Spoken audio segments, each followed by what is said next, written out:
찾아오신 하나님께 성도님들 주님의 이름으로 환영하고 축복합니다.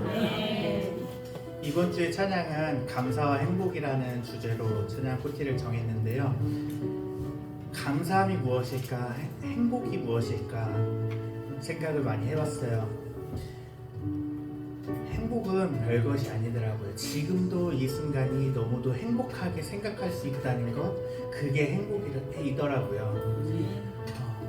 오늘 하루의 모든 것들을 내가 보고 숨쉬고 먹고 하는 그 모든 것들을 당연한 것이 아니라 그 하나하나가 모든 것이 다 감사함으로 내가 여길 때 그것이 바로 오늘 하루도 행복한 삶을 살았다고 말할 수 있는 우리 삶이 아니겠는가 생각을 해보았습니다. 오늘 이 예배 속에서도 주님의 그 감사함을, 그 은혜를 은혜로 받아들이고 은혜를 은혜로 알게 하여 주는 그런 귀하고 복된 시간이 되어지기를 주님의 이름으로 축복합니다.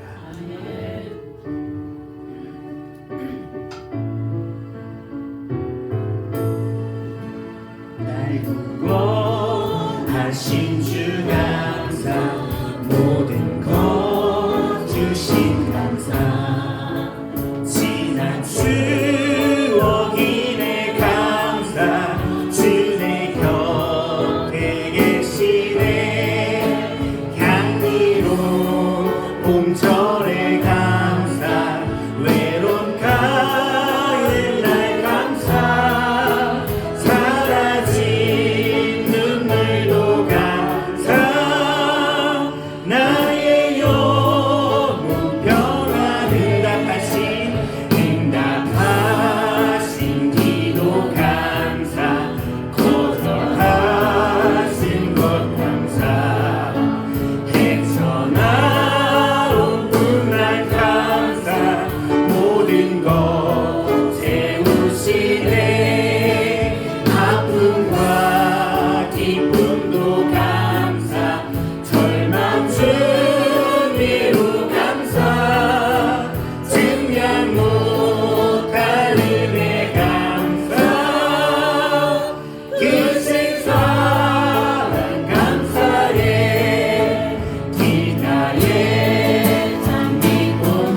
하나님을 찬양합니다. 네.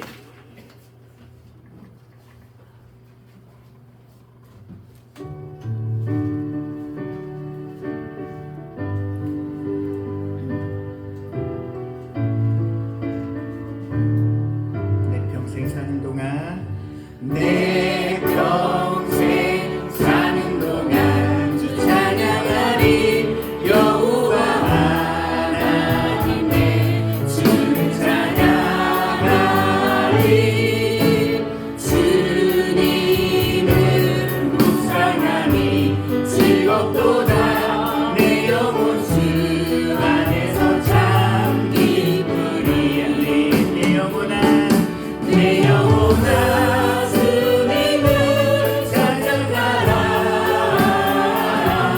내 영혼아 주님을 찬양하라 내 영혼아 주님을 송축하라 내 영혼아 주님을 찬양하라 다시 한번 고백해볼까요? 내 평생 사는 동안 주 찬양하리 여호와 하나님의 주를 찬양하리 주님을 묵상하니 즐겁도다 내 영혼 주 안에서 참 기쁘리 내 영혼아 주님을 송축하라 내 영혼아 주님을 찬양하라 내 영혼아 주님을 송축하라 내 영혼아 주님을 찬양하라 다시 한번요 내 평생 사는 동안 내 평생 사는 동안 주 찬양하리 여호와 하나님의 주를 찬양하리 주님을 묵상하니 즐겁도다 내 영혼 주 안에서 참 기쁘리 내 영혼아 주님을 송축하라 내 영혼아 주님을 찬양하라 내 영혼아 주님을 송축하라 내 영혼아 주님을 찬양하라 예수로 나의 구주 삼고 성령과 피로써 거듭나니 이 세상에서 내 영혼이 하늘의 영광 누리노라 이것이 나의 간증이요 이것이 나의 찬송일세 나 사는 동안 끊임없이 그들을 찬송하리로다 온전히 주께 맡기네요 온전히 주께 맡기네요 사랑의 음성을 듣는 중에 사랑의 음성을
언제나 끊임없이 구주를 찬송하며 살아가는 여러분들 되기를 소망합니다.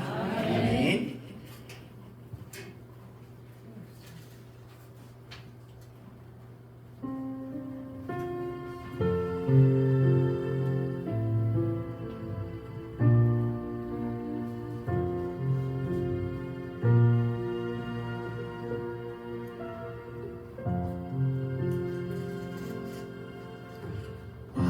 화려하지 않아도 정결하게 사는 삶, 가진 것이 적어도 감사하며 사는 삶, 내게 주신 작은 힘 나눠주며 사는 삶, 이것이 나의 삶의 행복이라오.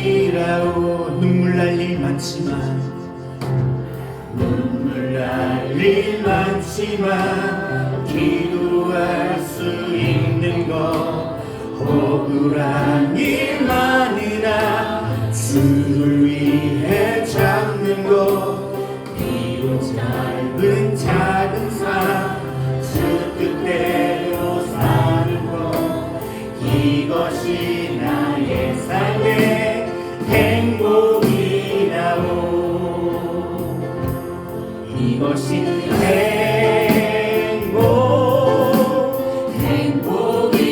행복이라오. 세상이 날 수 없는 하나님 선물, 이것이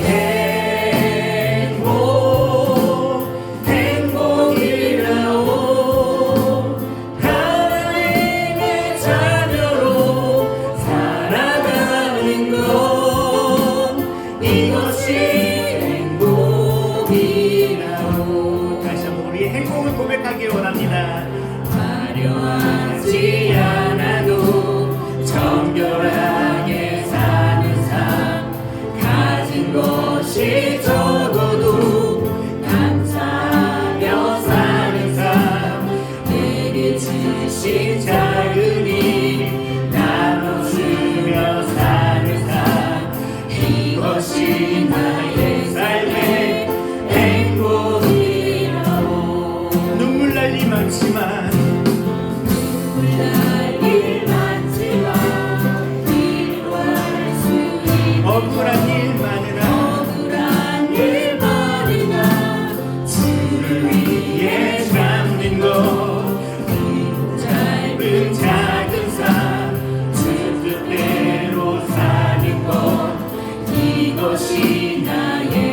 시간 예배 위해서 박미정 권사님 기도 인도하시겠습니다.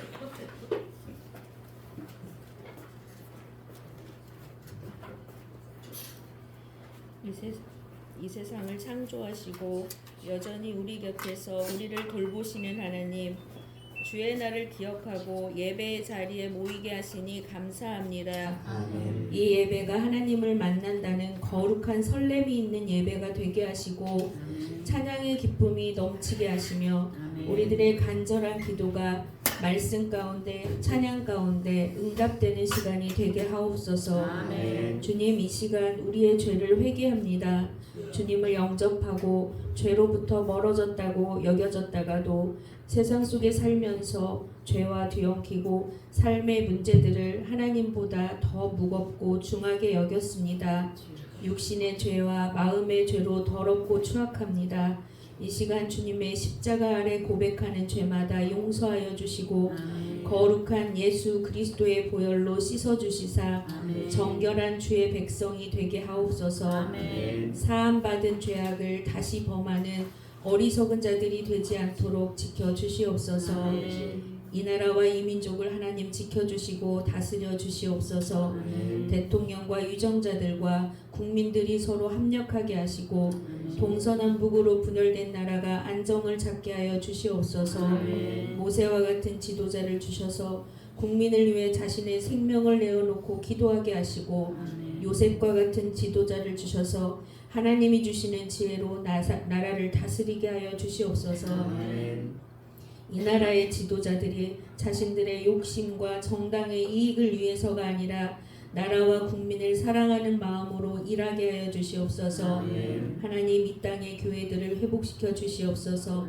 이 땅의 그리스도인들과 한국 교회의 죄와 허물을 용서하여 주시사 이 땅의 교회들을 돌이켜 주시고 황폐하여진 주님의 성전들이 회복되게 하여 주시옵소서. 십자가의 능력을 회복하게 하시고 세상에 빼앗긴 성도들과 다음 세대를 되찾게 하여 주시옵소서. 교회 안에 믿음으로 무장된 선한 리더들이 세워져 한국 교회가 깨어나게 하옵시고 예수 그리스도의 사랑을 세상에 온전히 드러내게 하여 주시옵소서. 이곳에 우리 평안교회를 세우신 하나님, 우리 평안교회가 주님의 뜻을 이루어드리고 하나님 나라의 확장을 위해 쓰임받는 교회가 되게 하여 주시옵소서. 올해에는 눈물로 뿌린 씨앗을 거두는 한 해가 되게 하시사 성전의 예배자 50명이 함께 모여 예배하는 축복을 누리게 하여 주시옵소서. 주님이 보내시고 이 제단에 세우신 주의 종을 지켜주시고 오늘도 생명의 양식을 선포하실 때 듣는 자들의 영혼육이 회복되고 살아나는 시간이 되게 하옵소서. 하나님의 권능으로 붙잡아 주셔서 말씀의 기름이 부어지고 성령의 능력과 은사가 더하여져 약한 자들의 믿음이 세워지고 연약한 지체들이 치유되며 상한 영혼들이 위로받게 하여 주시옵소서. 예배를 위해 보이게 혹은 보이지 않게 봉사하고 헌신하는 섬김의 손길들 기억하여 주시고 맡은 일에 충성하는 주의 일꾼들에게 하늘의 복으로 충만하게 채워 주시옵소서. 오늘의 우리들의 예배를 기쁘게 받아주실 것을 믿으며 참 사랑이신 예수 그리스도의 이름으로 간절히 기도합니다. 아멘.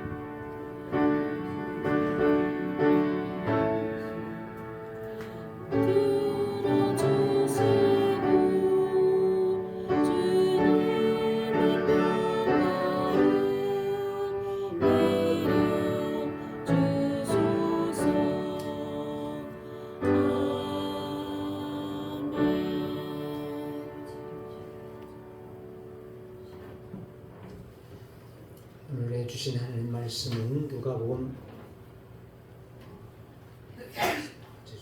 이건 사도행전입니다. 사도행전 14장 1절에서 7절.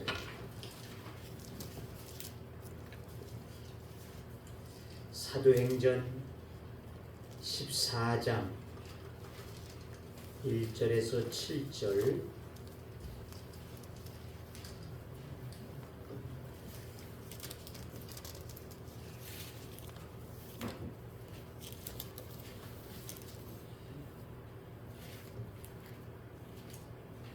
신약성경 사도행전 14장 1절에서 7절 이제 봉독하도록 하겠습니다.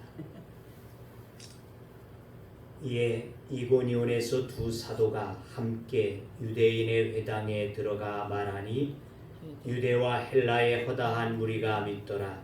그러나 순종하지 아니하는 유대인들이 이방인들의 마음을 선동하여 형제들에게 악감을 품게 하거늘 두 사도가 오래 있어 주를 힘입어 담대히 말하니 주께서 그들의 손으로 표적과 기사를 행하게 하여 주사 자기 은혜의 말씀을 증언하시니 그 신의 무리가 다니어 유대인을 따르는 자도 있고 두 사도를 따르는 자도 있는지라. 이방인과 유대인과 그 관리들이 두 사도를 모욕하며 돌로 치려고 달려드니 그들이 알고 도망하여 루가오니아의 두 성 루스드라와 더베와 그 근방으로 가서 거기서 복음을 전하니라. 아멘. 네, 하나님 아버지, 오늘 이 하루도 명복을 찬양할 수 있도록 인도해주시면 감사드립니다.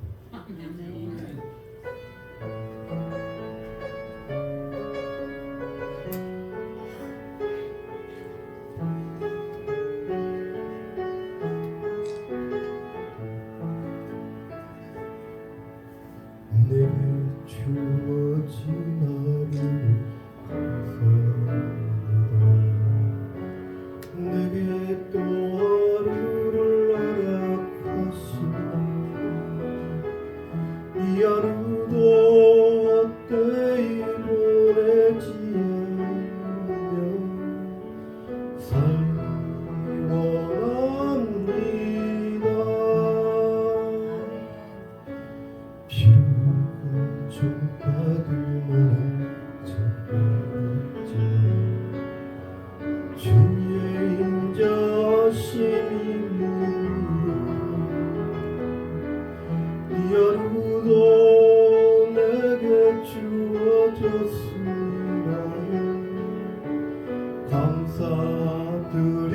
감사드립니다. 이 하루도 정직하게 하소서. 이 하루도 친절하게 하소서.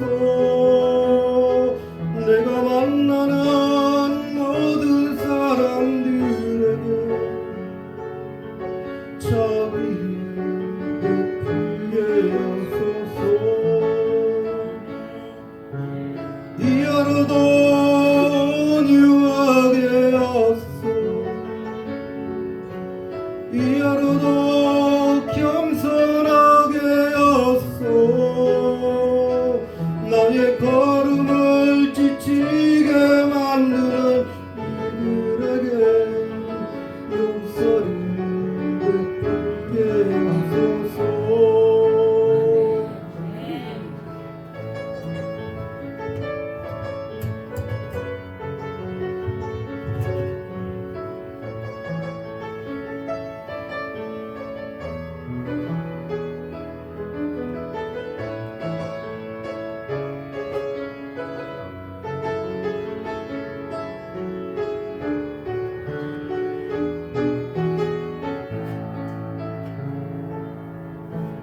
내게 주어진 하루 감사합니다. 내게 또 하루를 허락하시고 즐거운 일이든 슬픔이든 감사드립니다.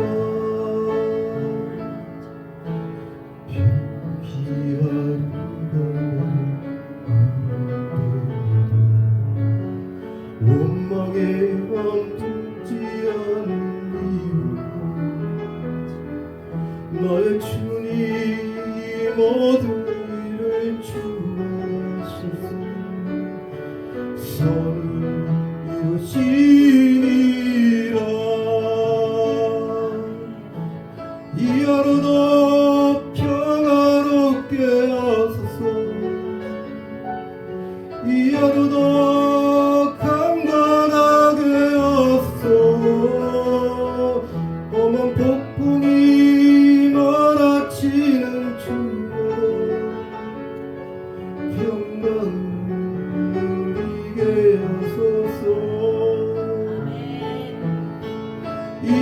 하루도 성실하게 하소서.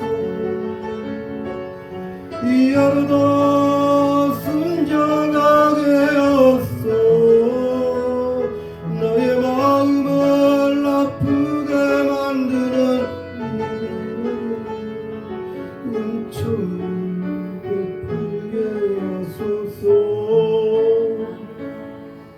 행복을 이루게 하소서. 축복을 하게 하소서. 성도 여러분, 이 가사처럼 우리 성도가 쓸모있고 알차고 하루하루를 산다면 하나님께서 크게 기뻐하실 것을 믿습니다. 우리의 모든 삶을 인도하시며 주관하신 아버지 하나님, 오늘도 주께서 우리를 인도하여 주셔서 주 앞에 나와 예배하게 하셨사오니 하나님, 이 예배를 통하여서 우리가 주님을 진정으로 만나는 시간이 되게 하여 주시옵시고 또한 그 주님 앞에 나의 모든 것을 아뢰는 시간이 되게 하시고 나의 소망이 되어짐을 주님 앞에 고백하는 시간이 되게 하여 주시옵시사. 주님으로 힘을 얻고 나아갈 수 있는 이 자리가 되게 하여 주옵소서. 하나님 앞에 찬양으로 영광 올려드리는 이 장집사님을 주님 기억하여 주시옵시고 매일매일의 삶에 정말 오직 주님께서 행하신 되어짐을 깨닫게 하여 주셔서 하나님 앞에 맡기고 의지하며 살아가는 삶이 되게 하므로 그의 삶이 행복한 삶이요 복된 삶이 되어지도록 은혜를 허락하여 주옵소서. 이 시간 주께서 이 종을 또한 붙잡아 주시고 하나님 말씀하게 하셨사오니 내 입술에 주님께서 온전하게 하셔서 하나님의 뜻대로만 전하기에 부족함이 없게 하여 주옵소서. 예수님의 이름으로 기도하옵나이다. 아멘. 할렐루야. 전도합시다. 예배자 50명을 주시옵소서. 아멘. 사무엘상 15장에 가보게 되어지면 사무엘이 사울 왕에게 이스라엘에서 나오게 되어질 때에 아말렉이라고 하는 자들이 너희의 길을 막아서게 되어졌던 것으로 인하여서 그들을 가서 다 진멸하라. 다 진멸하라는 것은 사람이든 짐승이든 자간 어린아이든 노년이든 모든 것들 생명 있는 것들은 다 쳐서 죽여버리라. 이렇게 명하시게 되어진다는 것입니다. 이것을 바로 성전이다. 즉 하나님의 전쟁이라는 겁니다. 하나님의 전쟁이 되어지므로 너희는 아무것도 살려둘 것이 없다. 모든 것을 다 쳐서 그 아말렉이라고 하는 자체를 씨를 말려버리라. 이렇게 명하시게 되어집니다. 하지만은 이 사울이 나가서 전쟁을 하다가 그만 거기에 있는 짐승들을 보니까 소도 양도 너무나 기름지고 좋아 보였다는 것입니다. 이런 것들을 그들은 한쪽으로 남겨두게 되어졌어요. 전쟁이 마쳐지고 사무엘이 와서 묻게 되어집니다. 어찌하여 하나님께서 성전이라고 말씀하셨건데 당신은 저와 같이 양들을 소들을 남겨두었습니까? 이렇게 묻게 되어졌더니 그가 대답합니다. 내가 너무나 기름지고 좋은 저들을 보게 되어지니 하나님 앞에 내가 제사를 올려드리면 참 좋을 것만 같아서 내가 그것을 남겨두었나이다. 이렇게 답변을 합니다. 그러자 사무엘은 사무엘상 15장 22절의 말씀에 보니까 이렇게 말하고 있습니다. 여호와께서 번제와 다른 제사를 그의 목소리를 청종하는 것을 좋아하신 같이 좋아하시겠나이까? 순종이 제사보다 낫고 듣는 것이 수량의 기름보다 나으니 이는 거역하는 것은 점치는 죄와 같고 완악한 것은 사신 우상에게 절하는 죄와 같음이라. 왕이 여호와의 말씀을 버렸으므로 여호와께서 왕을 버려 왕이 되지 못하게 하셨나이다.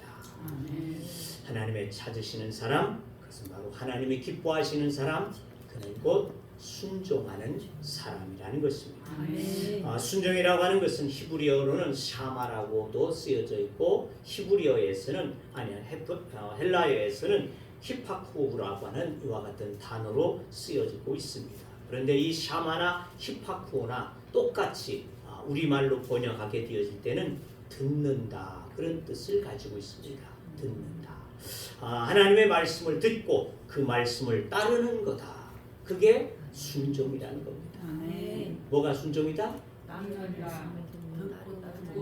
뭘 들어요? 하나님의 말씀을 듣고 따르는 것. 이게 바로 순종이라는 것입니다. 아멘. 사무엘상 15장 1절에도 그래서 사무엘이 그 사울에게 왕에게 말하게 되어질 때도 그렇게 맨 하반절에 보니까 15장 1절 하반절에 보면 왕은 여호와의 말씀을 들으소서 이렇게 말하고 있어요. 여호와의 말씀하시니 당신은 들으소서 이와 같이 말하게 되어졌다는 것이죠. 그러니까 그 말을 들어라는 말이죠. 그 말을 듣지 아니하게 되어졌다는 것입니다. 자, 이스라엘 사람들은 하나님이 제사만 하게 되어지면 기뻐하실 것이다. 영광을 받으실 것이다. 그렇게 생각을 했더라는 것입니다. 오늘 우리에게도 같은 생각들이 지배적이지 아니할까 합니다. 그래서 주일날 예배를 드리게 되어졌으니까 나는 하나님의 사람이다. 내 본분을 다했다. 이렇게 우리는 생각하기가 쉽다는 것입니다. 그러나 하나님께서 제사를 잘 드리면 그러면 무조건 그것으로 기뻐하시고 좋아하시는 것이 아니라고 말입니다. 그들은 그렇게 알았어요. 그래서 사울 왕이 아말렉을 무찌른 후에 가축들을 다 남겨두었어. 내가 이 기름진 것으로 하나님 앞에 제사하게 되어지면 나를 용서해 주실 것이다. 이렇게 생각하게 되어졌던 것이라고 말이죠.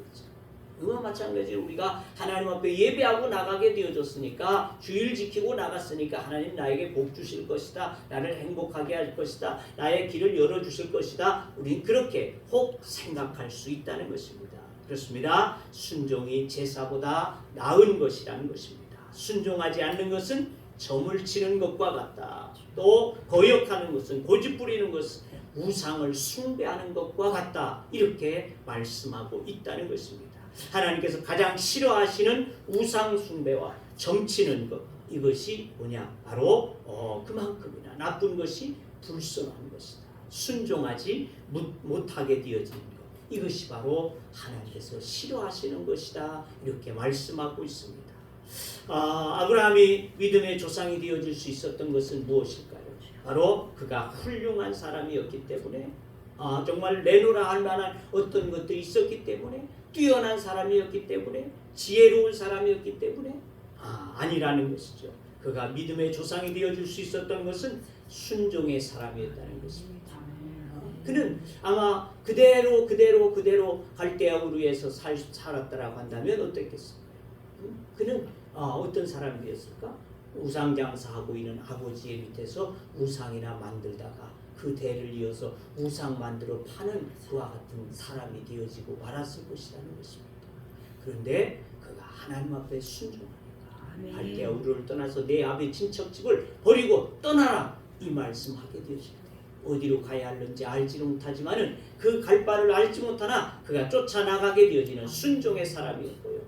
또 이삭 백셀에 얻게 되어진 그 아들 이삭을 바치라고 하였을 때 그에 대해서 조금도 이유를 붙이지 아니하고 그날 아침 일찍이 일어나서 등골을 지워서 그 아들을 앞세워 가게 되어지는 아브라함, 그를 보시게 되어진 하나님은 그를 믿음의 조상이라 하는 칭호를 주심이 되어진 줄로 믿습니다. 그가 잘났던 것이 아닙니다. 그가 정말 지혜로웠던 사람도 아니라는 것입니다. 내놓을 것이 없는 사람이잖아요. 우상장사를 하게 되어지던 이와 같은 자가 무엇이 있겠습니까? 그런데 하나님 앞에 순종했다. 하나님이 그를 귀히 보시고 축복하심이 되어지는 줄로 믿습니다. 노아도 120년 동안 산꼭대기에 방주를 지으라 하셨을 때 그가 분말하지 아니하고 지어져 나가게 되어지는 순종의 사람.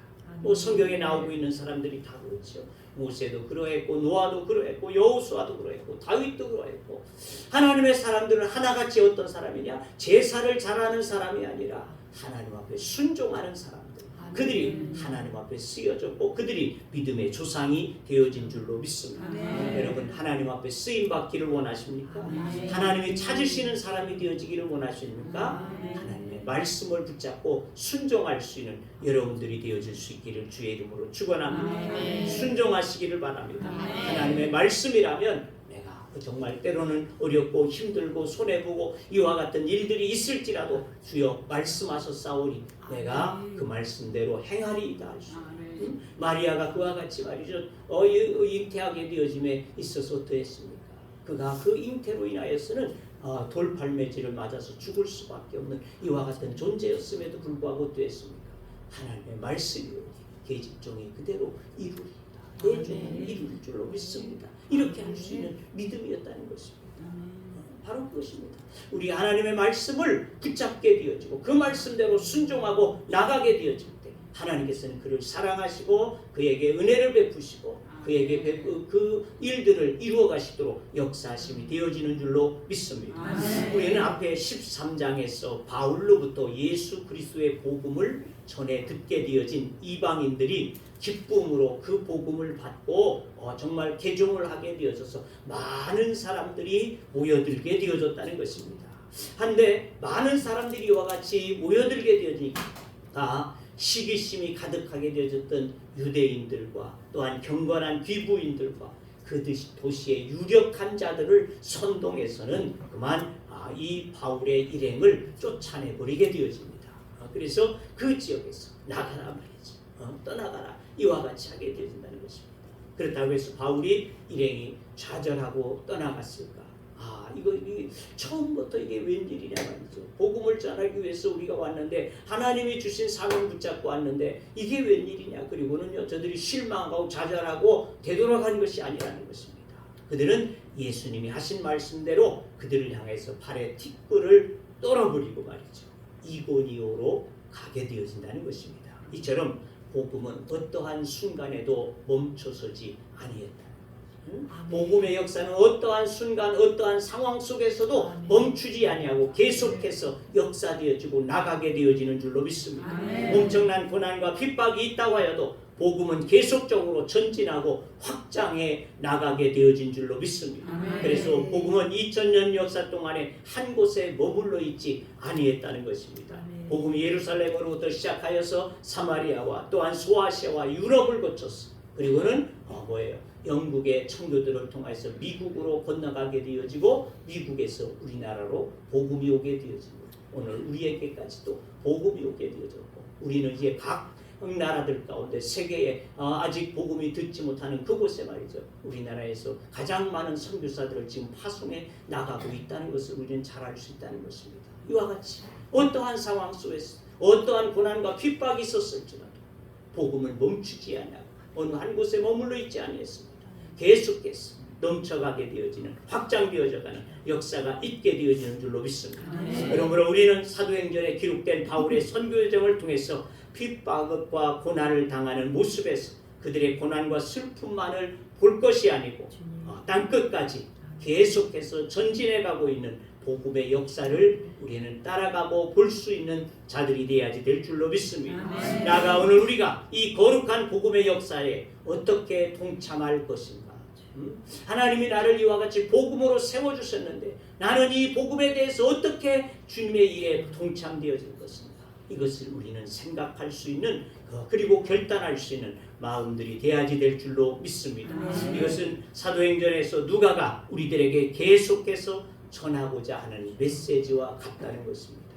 너희들도 이와 같이 이 바울이 그 핍박과 어려움을 당하면서도 불구하고 또 다른 도시에 가서 복음을 전하는 것과 같이 너희들도 이제 나가서 복음을 전하는 자가 되어지라 이렇게 하시는 메시지가 되어지는 줄로 믿습니다. 자, 결국 비시디 안디옥에서 쫓겨난 바울의 일행은 이고니오로 가게 되어진다는 것입니다. 지도 한번 봅시다. 오늘의 본문은 그곳의 사역을 소개하고 있는데 자 보십시다. 여기 자, 요 안디옥에서 처음에 시작했지 않습니까? 안디옥에서 파송을 받아서 여기 바보가 있는 섬으로 구보로 섬으로 갔다가 거기에서 어디로 갑니까? 저 비시디 안독으로 전도하러 갔다는 것이죠. 근데 비시디 안디옥에서 지난 13장에서 핍박을 받아서 많은 사람들이 믿었지만 핍박을 받아가지고 그들이 어디로 오느냐? 이고니온으로 오게 되어졌다. 이렇게 되어져. 그리고 오늘 마지막 절 6절 뭐 그쪽에 보면 더베 뭐 이쪽 계로 나오지 않습니까? 이렇게 가게 되어졌다는 것이죠. 그래서 이 비시디 안디옥에서 동남쪽으로 약 140km 정도 떨어져 있는 곳이 이고니온이라는 것이죠. 그러니까 비시디 안디옥에서 이고니온까지는 한 140km 정도가 되어진다고 그래요. 자, 그런데 이 오늘날 이슬람 땅에 되어진 튀르기의 땅으로 알려지고 있습니다. 그래서 지금은 코니아 또는 코냐라고 하는 이와 같은 지명으로 불려지고 있다고 합니다. 그러나 보통 이 140km라고 하는 이 거리도 그 당시로선 만만치 아니한 거리였겠지만은 그곳을 가고자 할 때는 많은 산들이 약 30개의 여기에 산들이 있다라고 하는 겁니다. 그러니까 순산악지대라는 것이죠. 산악지대를 걸쳐서 가야지만이 했다는 것입니다. 자, 그러니까 2000년 전에 이 산악지대를 140km나 되어지는 그 거리를 걸어간다고 하게 되어질 때 그들은 어떠했겠습니까? 매우 위험할 수 있었다. 매우 위험할 수 있었다. 뭐 산에 도적들도 산도적들도 있겠고 뭐 이러니까 매우 위험할 수 있었다는 것입니다. 그러니까 얼마나 힘들게 그들이 그 여정을 걸어가게 되어졌을까 하는 것을 우리가 한번 생각해 봄직한다는 것입니다. 그럼에도 불구하고 바울과 바나바가 그 험한 산길을 걸어간 이유는 간단했다는 것입니다. 그것은 지도에서 볼 수 있듯이 이고니온이 비시디 안디옥에서 가장 가까운 곳, 찾아갈 수 있는 곳으로는 그곳이 다였다는 것이죠. 그러니까 그렇기 때문에 그가 가기도 하게 되어졌고, 또 다른 하나의 이유는 당시 황제였던 클라우디우스의 그가 아주 아끼는 그와 같은 도시가 되어져서 클라우디우스 왕제의 이고니온이다 이렇게 불려질 정도였다는 것입니다. 그러니까 이 도시를 아주 그 황제는 중요하게 여기게 되어졌다는 것입니다. 그래서 소아시아 교통의 중심지가 되어졌던 곳, 또 군사적인 중요성을 가지고 있는 곳, 이것이 바로 이곤이었다는 것입니다. 그래서 비시디 안디옥보다 훨씬 더 중요한 도시로 알려지고 있다는 것입니다. 자, 로마 황제가 직접 중요하게 여기고 챙길 정도의 도시였다고 한다면 2000년 전 아마 거기에는 많은 유물들이 있었을 것입니다. 거대한 신상도 있겠고 이런 것들이 많이 있었겠죠. 그런데 불구하고 지금은 그 모든 것들이 다 허물어지고 아무것도 남은 것이 없다고 합니다. 그러나 오늘 이고니온의 웅장에 버티고 있는 것은 로마의 건축물이 아니라는 것이죠. 아무것도 없는 그와 같은 것이 되어졌다는 것입니다. 자, 이러한 사실을 오늘 우리들이 보여주고 있는 교훈은 뭡니까? 그것이 눈에 보이는 것만은 인생의 목적으로 삼게 되어지면 이와 같이 허물어지고 폐허되어질 수밖에 없다고 하는 것을 우리는 깨닫고 생각해야지 된다는 것입니다. 해 아래 영원한 것이 없다는 것이죠. 해 아래 영원한 것은 없습니다. 오직 영원한 것은 예수 그리스도밖에 없는 줄로 믿습니다. 그렇기 때문에 사도 바울은 믿음의 성도들을 향해서 강력하게 권면합니다.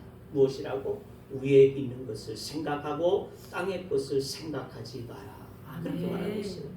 따라서 우리 그리스도인들은 예수 그리스도 안에서 보이지 않는 영원한 것에 인생을 걸 수 있는 것이 아니라는 것입니다.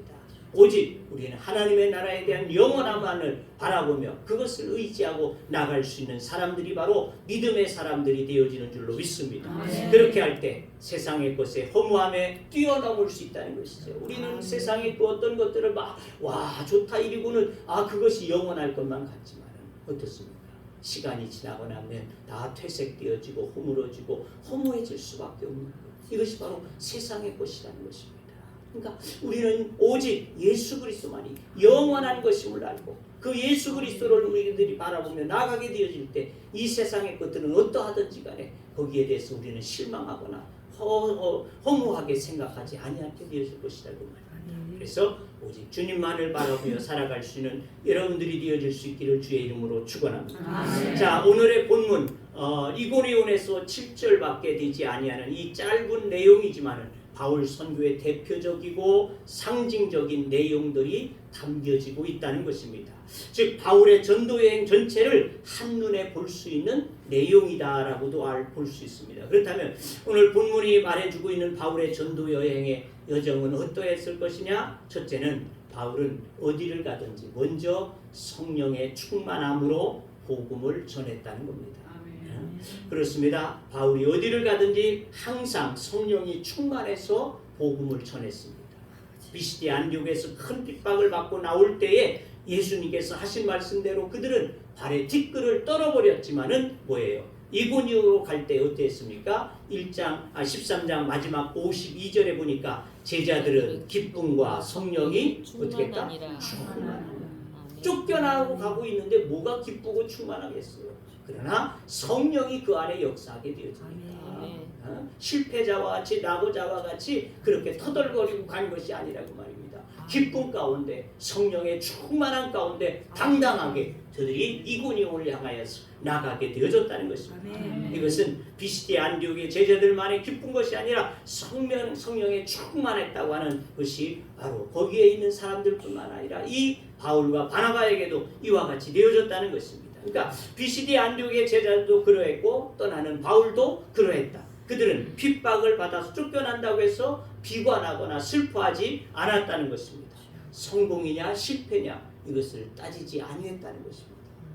내가 이렇게 열심히 했는데 내가 쫓겨나다니 이건 성공인가 실패인가 이렇게 생각하지 아니했다는 것입니다.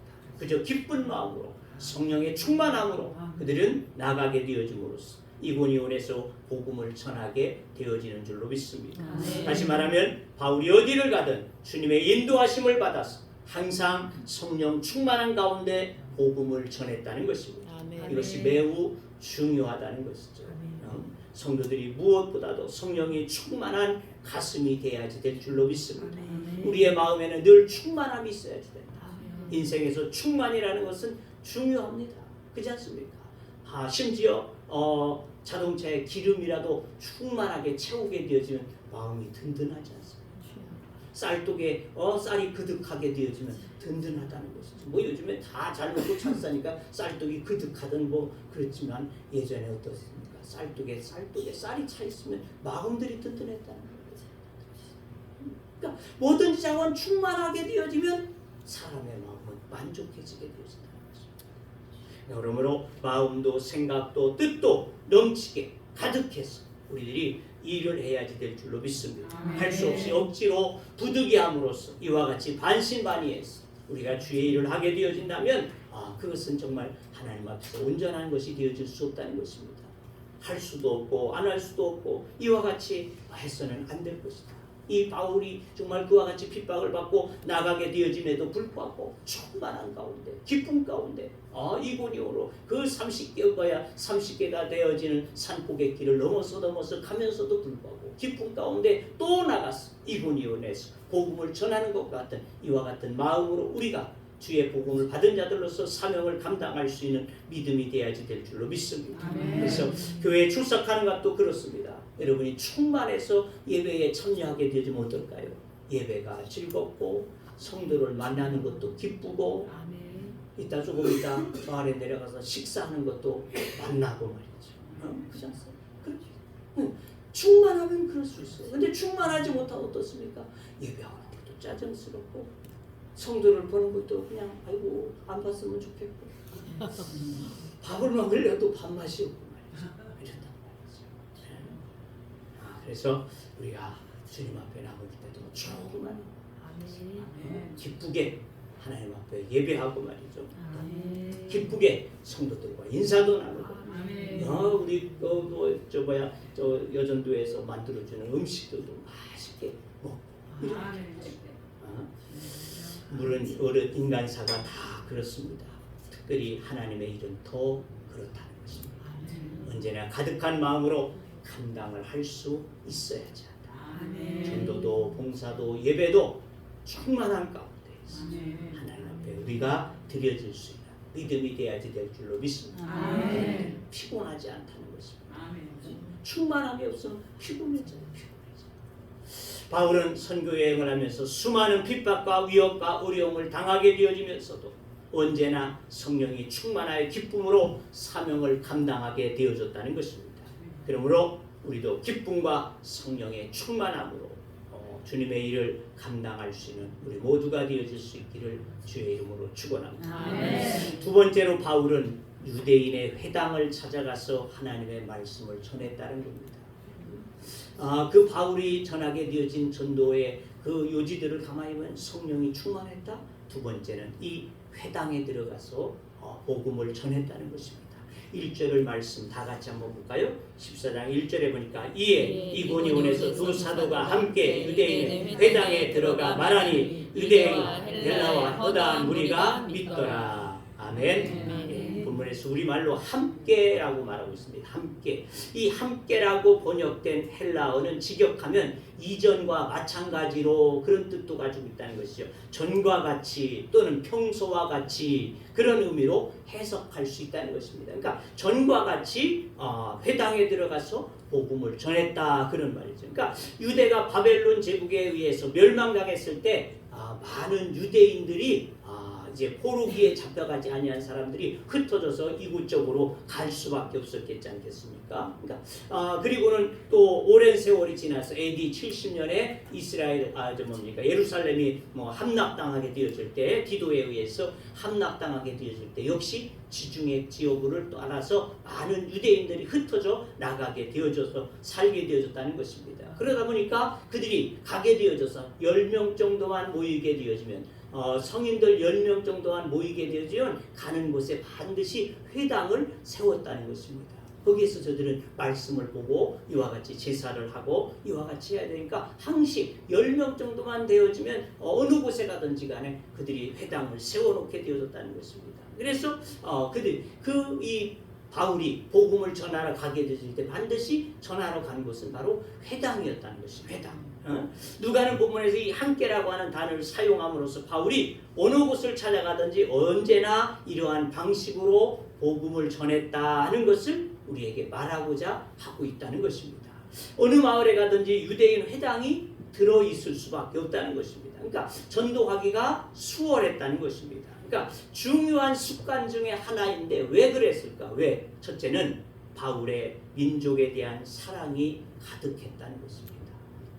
다른 사람들에게도 전해도 이방인들에게 전하면 오히려 아마 쉬웠을는지 모른다 그 말이죠. 그렇지 않겠어요? 유대인들이 핍박을 하니까 그들에게 전하지 않고 그냥 이방인들에게 그 지역 사람들에게 전하면 아마 핍박은 덜 받았을는지도 모른다 그 말이죠.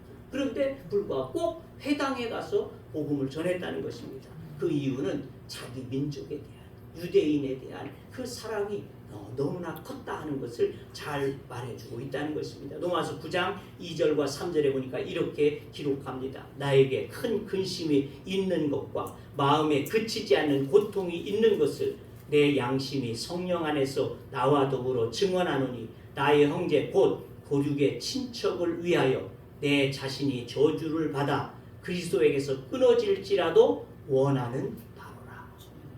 바울이 얼마나 그 민족에 대한 자기 민족 유대인에 대한 그 사랑, 애착하는 마음이 있었던가 하는 것을 여기에 그대로 잘 실현해주고 있습니다.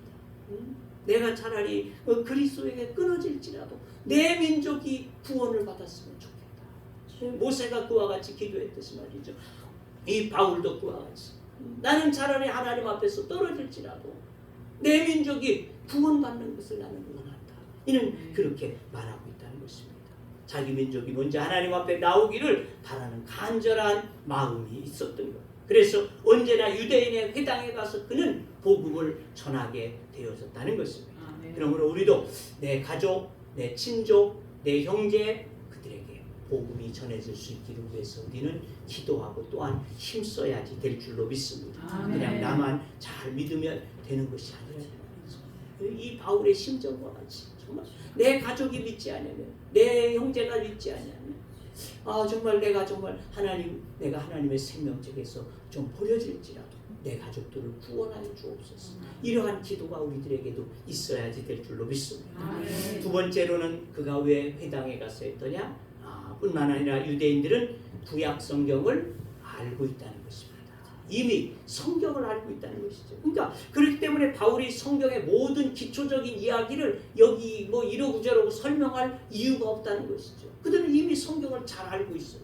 그러니까 구약 성경을 아는 사람들에게 복음을 전해주기가 그 구약 성경에 이미 예수님에 대해서 메시아에 대해서 예언되어진 것을 너희가 더 잘 알고 있지 아니하냐고.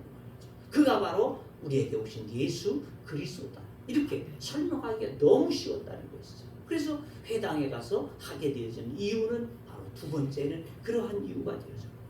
세 번째 이유가 있는데 그것은 언어적으로 문화적으로 다 잘 알고 있다는 것이죠. 그냥 됐어요. 같은 언어를 쓰고 있고 같은 문화권에서 살았던 사람들이니까 이질감이 없고 말이죠. 동질감을 가지고서 편안하게 말할 수 있다는 것이죠. 말하는 것도 잘 소통이 되어지게 되어지고 말이죠. 이와 같이 되어지니까 일단은 열린 문과 같은 것이 되어지기 때문에 회당에 가서 전하게 되어진다. 네 번째는 회당에는 이미 사람들이 모여 있다는 것입니다. 이 집 저 집 찾아갈 것이 없어요. 회당에는 사람들이 모여 있게 되어졌다는 것이죠. 그러니까 이 바울의 전도 전략이 참 묘했다는 것입니다. 그는 물론 성령의 충만함으로도 전했지만은 이 회당에 가서 전했다고 하는 것은 그 모든 것을 잘 함축하고 전해질 수 있는 아주 좋은 장소, 이것이 바로 회당이었다는 말이죠. 그래서 그가 회당을 찾아서 어느 곳에 가든지 회당에서 복음을 전하게 되었다. 거기에서 핍박도 받지만은 그곳에 복음을 전하기 가장 수월하고 가장 빨리 전해질 수 있고 가장 많은 사람들을 만날 수 있고 이와 같은 장점이 있었기 때문에 이 회당에서 복음을 전했다는 것입니다. 우리들도 복음을 전할 때 이러한 전략들이 필요하다는 것입니다. 막무가내로 전하는 것이 아니고 우리가 그래서 우리가 지금은 상가전도를 하고 있지 않습니까? 그전에는 그냥 막무가내로 지나가는 사람 예수 믿으시오 이렇게 해봤더니 그 좀 별 효과가 없단 말이죠. 요즘에는. 그래서 이제는 상가에 계속적으로 정기적으로 매주마다 매 같은 시간에 찾아가게 되니까 얼굴이 다 이제 터지게 되어져서 오는 것에 대해서 반감이 없고 환영도 해주고 말이죠. 맛있는 것도 때로는 쥐어주기도 하고 말이죠. 이렇게 되는 거예요. 이 관계가 이루어진다. 그러니까 이러한 우리가 전도에도 전략이 필요하다. 막 그냥 아무렇게나 해도 되어질 것이 아니라 전략을 통해서 우리는 복음을 전해야지. 바로 바울이 이 전략을 우리에게 잘 보여주고 있다는 것입니다. 자, 그래서 언제나 이전과 마찬가지로 피시디아 안디옥에서도 그렇게 했듯이 이곳 이고니온에서도 안식일에 유대인 회장에 들어가서 복음을 전했다는 것입니다. 그렇습니다. 바울은 비록 피시디아 안디옥에서 쫓겨났을지라도 험산 줄령을 넘어서 이고니온에까지 가서 성령의 충만함으로 그리고 그가 하던 방식대로 그 민족의 구원을 위해서 애쓰게 되어졌던 그 마음을 우리에게 전해주고 있는 것이 오늘 본문의 말씀이 되어진다는 것입니다. 주님은 우리에게 땅끝까지 이르러 내 증인이 되라 이렇게 말씀하셨습니다. 이 복음 받은 사도들은 죽음을 각오하고 저들이 어느 곳에든지 이 복음이 전해지기를 전하기를 원하고 말이죠. 나가서 복음을 전했던 것을 우리가 기억해야지 될 줄로 믿습니다. 그렇습니다. 그래서 우리는 전도는 주님의 말씀을 순종하는 것이다. 전도하는 것은 사명, 오늘 전도 사명 이렇게 제목을 정해보겠습니다. 전도는 사명입니다. 불순종한 사울을 그 놀라운 은총인 초대의 왕의 자리에서 폐위시켜버렸다는 것입니다. 순종하지 못했다는 것 때문에 폐위되어졌다는 말이죠. 하지만은 용모가 준수하지도 못했고 내세울 것이 없게 되어진 우상장사였던 이 아브라함 하나님 앞에 순종했다. 그는 믿음의 조상으로 세우셨다고 말씀해주고 있습니다. 오늘 우리에게 주신 명령, 우리의 사명 이것은 바로 순종할 때 하나님께서 우리를 들어서 하나님의 사람들로 쓰심이 되어질 줄로 믿습니다. 복음의 사역은 우리들이 그냥 해도 되고 안 해도 되는 것이 아니라는 것입니다. 하나님이 주신 사명이요 명령이 되어진 것을 우리들이 깨닫고 주님 앞에서 이 명령에 순종할 수 있는 여러분 모두가 되어짐으로 하나님 앞에 복 있는 여러분의 삶이 되어지기를 주의 이름으로 축원합니다. 기도합니다.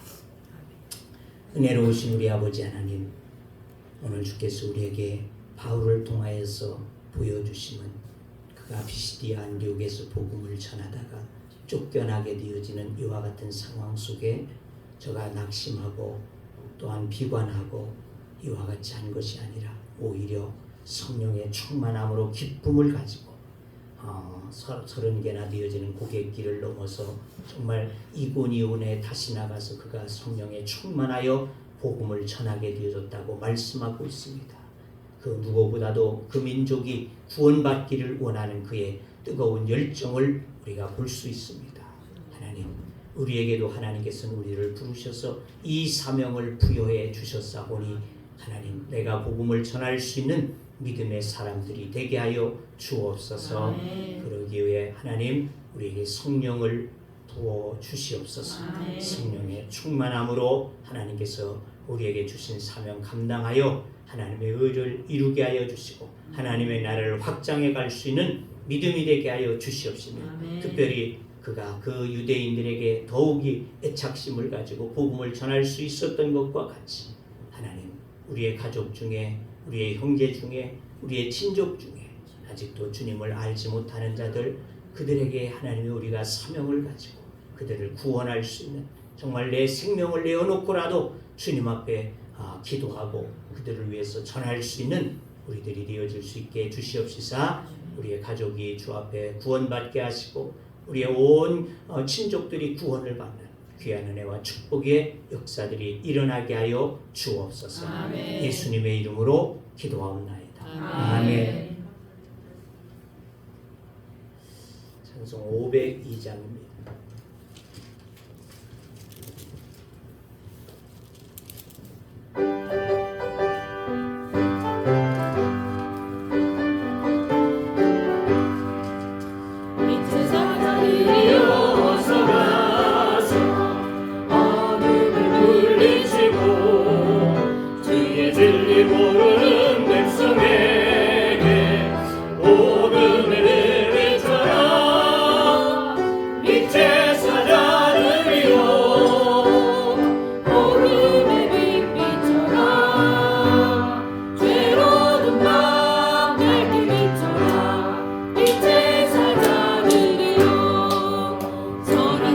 위하여 힘을 내라.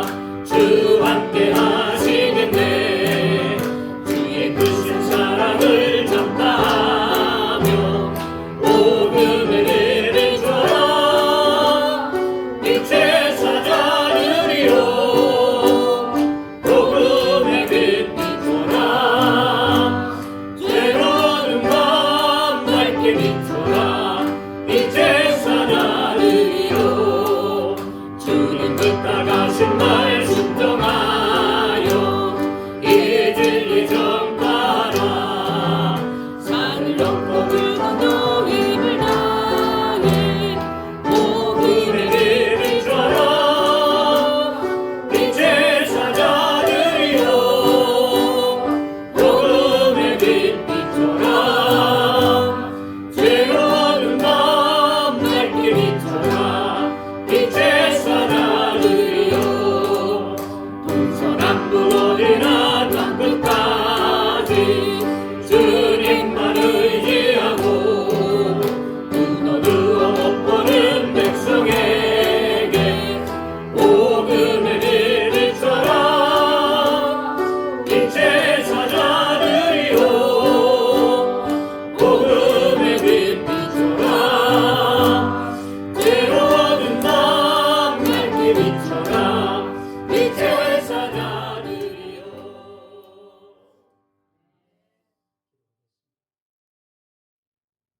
광고 없으시면은 다 같이 일어서셔서 가수를 찬양하시고 마치도록 하겠습니다.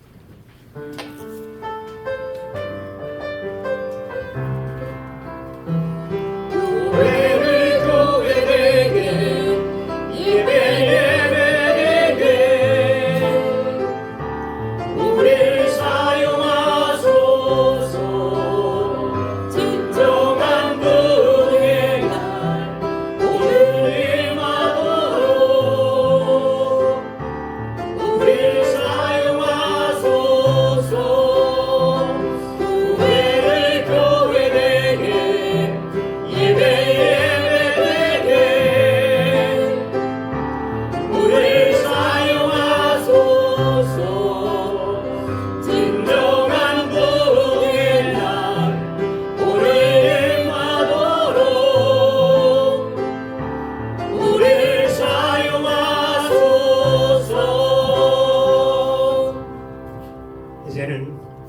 우리 주 예수 그리스도의 은혜와 하나님 아버지의 크시고 놀라우신 사랑하심과 성령님의 교제와 교통하신가 인도하신가 역사하신가 축복하시니 오늘 말씀을 의지하여 우리에게 주어진 전도의 사명을 부여잡고 주 앞에 내 가족을 위해서, 내 형제를 위해서, 내 친족을 위해서, 내 이웃을 위해서 이 사명 다하기를 원하며 나아가는 주의 무리들과 하나님의 교회와 또한 저들의 가정과 직장과 하는 사업장들 위해 또한 이 나라와 이 지역 위에 이제부터 영원토록 함께 하시기를 축원하옵나이다.